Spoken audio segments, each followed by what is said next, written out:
రాజ్యాంగం నేర్పిన రివాజు ప్రజాపక్షాన రాజీ లేని ఆవాజు.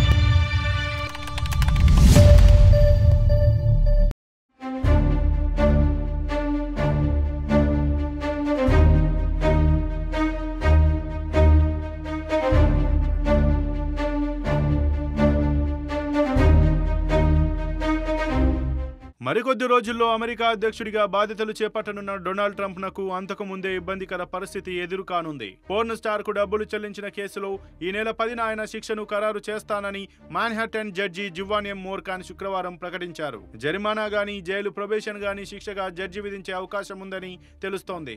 అయితే ఆ శిక్ష అమలు కాకుండా ఆదేశాలు ఇస్తానని ఆయన ప్రకటించారు. జరిమానా కూడా చెల్లించాల్సిన అవసరం లేకుండా బేషరతు డిశ్చార్జిని అమలు చేస్తానని తెలిపారు.